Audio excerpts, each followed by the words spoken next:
Hey everyone, I'm Tim, and I've just finished a 9-month odyssey around Latin America. Now I'm reopening my diaries, and this time I'm bringing you along with me.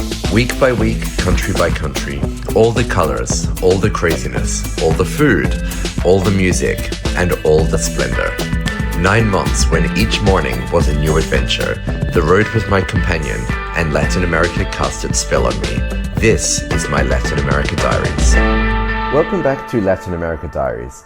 I set out for La Paz's bus station, from where it was very easy to get a ticket onwards towards Copacabana, a small town on the edge of Lake Titicaca, the world's highest navigable lake, right on the border with Peru. The bus climbed out of La Paz through El Alto and then out into the outer suburbs and eventually out onto the high altitude plains, where the weather cleared up and we were able to see these massive wide open spaces that just inspire awe.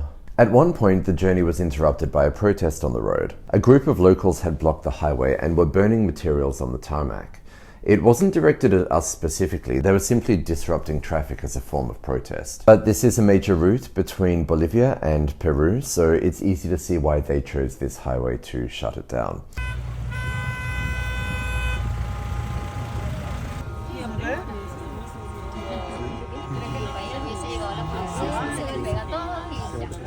While we were waiting, we started hearing loud banging noises. Sitting behind me was an American traveller next to a British traveller that I'd been chatting with during the trip. The American visibly panicked at the sound. The British traveller and I immediately recognised the sound for what it was, and that was firecrackers. But the American lady did look pretty panicked, so we turned to her and sort of reassured her, and we're like, it's okay, you're not in the United States now, you're safe. I mean, it would be funny if it wasn't so true. Eventually the road reopened. There were still some sticks and branches on the road from where they had attempted to close the road. Our valiant driver just drove over them.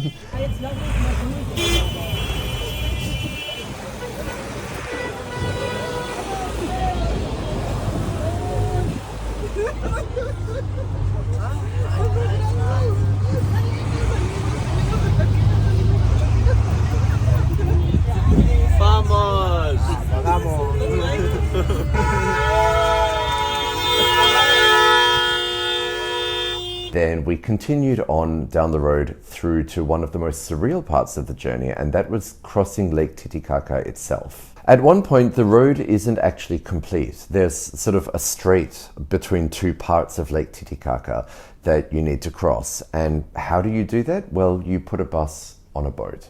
Not like a ferry, but actually you drive the bus onto a boat, and that crosses the strait. Passengers disembark onto separate boats and vehicles are ferried across the Strait of Tiquina. And this dog followed us all the way across, even though he didn't seem to belong to anyone. From there, we continued onwards, skirting close to the Peruvian border until we finally reached Copacabana. And no, this is not the famous beach in Brazil. Copacabana is actually a fairly common name in this part of the world. It refers to the Virgin of Copacabana, which is a Spanish Catholic tradition that spread through South America with colonization. Copacabana is the main Bolivian town on Lake Titicaca. It's a jumping off point for the islands and surrounding villages.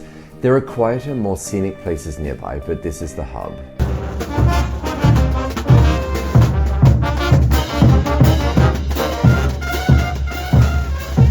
I was planning to head out to one of the islands, so I got off the bus and then with my luggage made my way down to the ferry wharf, where I was told that I had just missed the last ferry of the day. So I spoke to the man at the counter and he was quite adamant that I would need to find a place to stay in Copacabana overnight and then catch the ferry first thing in the morning. So I walked away and then I thought, I wonder if there are any other companies that offer this service. So I walked back up to exactly the same counter to ask him if there were any other ferries that would take me out onto the island, and he replied, no, I mean, you could take the 5 p.m. if you wanted to. So I had a few hours to kill in Copacabana. I found this restaurant just across the road from the ferry wharf, and I sat down there and had another peanut soup, and then that was when I happened across a problem, because I discovered that I needed to get some cash out from an ATM, and there are only 3 ATMs in Copacabana, none of which would accept my debit card. I circled back to the restaurant where I'd had lunch. the owner recognized me from an hour earlier, and I asked him whether it would be possible to get cash out using a card transaction on his debit card or credit card machine. He didn't hesitate. He was just like, yeah, sure, we'll run a transaction for $200 and then I'll give you the equivalent in Bolivianos cash. And that little interaction, I mean, just like the simple answer to what could have been a big problem, and out of the kindness of his heart, because he didn't need to do that, that says a lot about the kind of place that Copacabana is. It's a real backpacker vibe. The restaurant was full of people who just seemed to have ended up there. There were the cool Bolivian guys behind the counter. There was a Colombian guy with dreadlocks who was just sitting there watching football all day long. I think he'd opened his first beer by the middle of the day. There was an Argentinian guy who had been traveling around South America and just kind of gotten stuck there at this restaurant/hostel. And it's a really great prelude to Lake Titicaca, which is quite a different vibe actually. So I headed back down to the wharf. I had about an hour or two to kill, so I decided to wait at the wharf just in case there was any chance that I could miss the ferry again. And while I was sitting there, I saw a dog that I thought that I recognized. It was Tacho. Tacho is a dog who travels around Latin America with his more well-known owner, Pato Ramirez. I'd actually been following Pato's journey since I was in Colombia, and we were sort of moving in opposite directions around the continent. So I walked over, I gave Tacho, I was pretty sure that it was him at this point. I gave him a pat on the head, and sure enough, just a moment later, Pato himself came around the corner. We had a quick chat, took a photo together, and just had one of those really unexpected travel moments. Pato, if you're watching this, congratulations on finishing your journey from Mexico all the way to Argentina with Tacho. It was so great meeting you, and I hope that our paths cross somewhere around the world again one day. And for all of you watching at home, do check out Pato's Instagram because he has some amazing content there. Make sure that you follow his Instagram. I've linked it in the video description below. And if you like what you're seeing on my channel, please consider giving this video a like, subscribe, and share it on your social media platforms. And if you really like what you're seeing, please tell your family and friends about it. It really helps me grow this YouTube channel. Then it was time to head out onto the lake. I boarded the boat and we set off across Lake Titicaca. Up until this point, Bolivia had felt uneven for me in terms of aesthetics. Santa Cruz de la Sierra didn't really land for me. La Paz was awesome, but chaotic. Sucre was refined, and Potosi and Uyuni were pretty rough and raw, and yeah, like they were out there. But all of that changed once I hit Lake Titicaca. It almost felt like somewhere like Lake Ohrid between North Macedonia and Albania, or even parts of Lake Como in Italy. Calm water, mountains rising around it, scattered settlements along the shore, luxury mansions tumbling down from the hillsides. It's easy to forget while you're there, but although those other places that I was thinking about are more Mediterranean or Southern Europe coded, Lake Titicaca is still on the roof of the world. The lake itself sits at about 3,800 meters above sea level. As we pulled out of the dock, it was then that I checked my phone and I saw the first news coming in of India's attack on Pakistan. It was something that I couldn't do much about while I was there, but it just unfortunately added another layer of anxiety on top of my time, the rest of my travels while I was in that part of Bolivia. Eventually we arrived at the island. This is Isla del Sol, the island of the sun. The main port we arrived at is Puerto Sur. And one thing you immediately realize is that the island itself is anything but flat. While the lake sits at extreme altitude, the island rises another 200 meters above it, meaning that by the time you reach the upper parts where many hostels are, you're at around 4,000 meters above sea level again. There's almost no transport on Isla del Sol besides walking or taking donkey carts, so the only way to get from the port up to the hostel is to hike it, and that's what I did with my 20 kilos of luggage on my back. I've just arrived at Isla del Sol, where there are no roads. So to get from the port to the hostel, I have to walk up this hill. And often, so basically I have been using my backpack as a trolley for most of the trip, but times like this, I'm using it as a backpack. So this is where I can really feel the altitude, because even though it's a lake, it's still 3,800 meters above sea level. And honestly, even though I had almost acclimatized, climbing up these steps with a heavy backpack is one thing, but doing it at this altitude is completely a different thing. So I made it. I've checked in. I'm still breathing heavily, but I've made it. That evening, I checked into the Hostel Amanecer, which means Hostel Sunrise. It was a small family-run place, and it was run by the mother of the household. As I arrived, she told me that the private suite hadn't been booked out for that night, so without paying any extra, she could upgrade me to the private suite. However, that if someone did arrive at another point during my stay and had booked into the private suite, that I would need to move into the dormitory that I had originally booked. So I accepted that. As I got into the hostel, I realized why it's called the Hostel Amanecer, because all of the windows and all of the rooms face eastwards, and they're all sort of primed, I guess, to look over Lake Titicaca as the sun rises over the Isla del Sol, the island of the sun. So that night, I slept knowing that I would be waking up to watch the sunrise from my window the very next morning.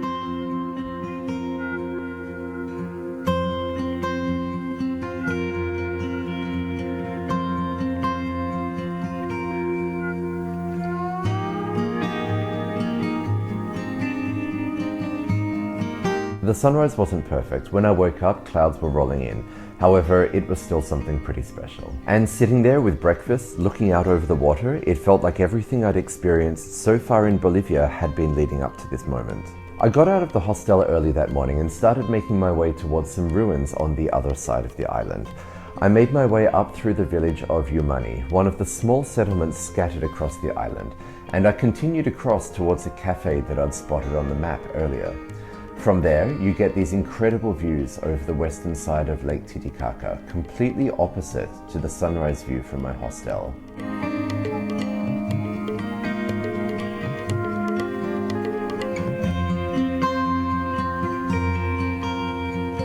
As I crossed the island, it really started to feel like I was seeing a different side of Bolivia entirely. This is a place deeply connected with the Inca civilization, which once extended across much of the Andes, including this region. And even though Spanish colonization affected the entire area, Isla del Sol feels like one of the places where things have changed the least. Walking through, I tried to be respectful and keep my camera away most of the time. This wasn't a performance, it was just everyday life. People tending to their gardens, working the lands, donkeys moving across narrow paths, life continuing at a very slow and steady rhythm.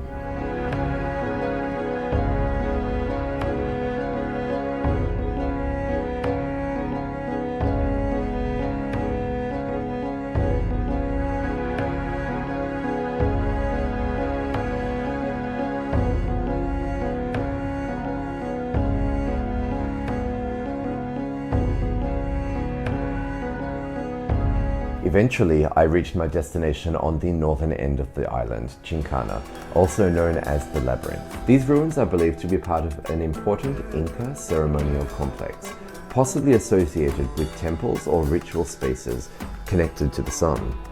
The Incas considered Isla del Sol a sacred site in their mythology.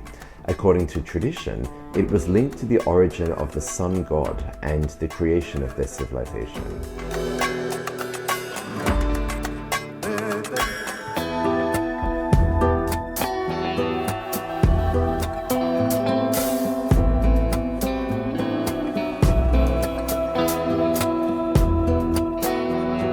From there, you also get an incredible sense of the island's shape. Rocky ridges, terraced slopes, and the vast lake stretching endlessly in every direction.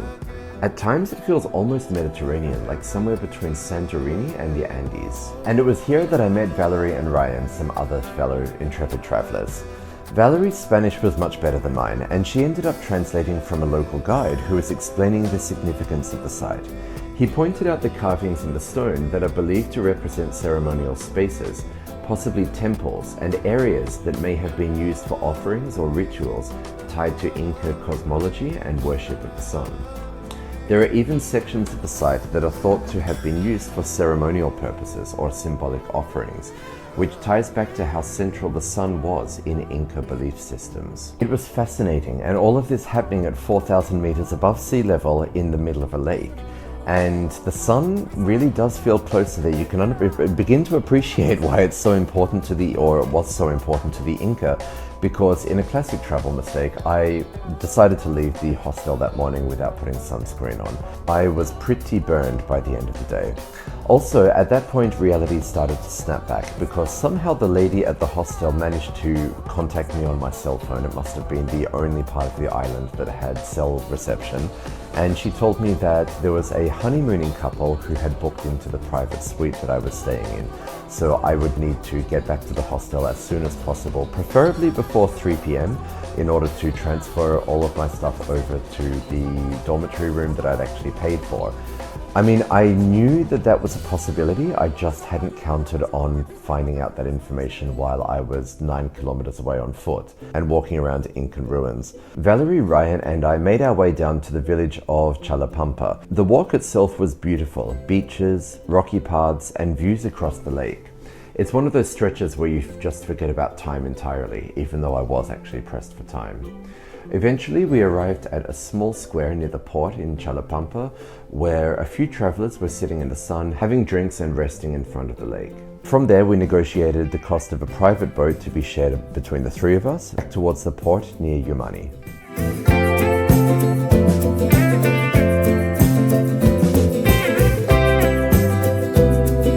Private boats around the island? I mean, this is the rich kid life that I'm used to, apparently. We got back to the port, and there I had to say goodbye to Valerie and Ryan as their path branched off towards their own accommodation.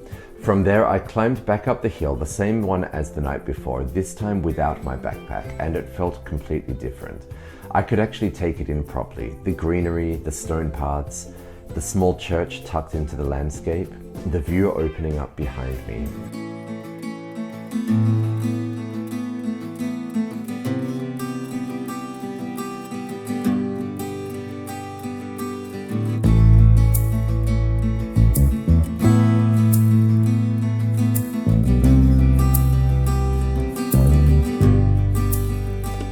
Eventually I made it back to the hostel, changed rooms, freshened up, and then headed back out again.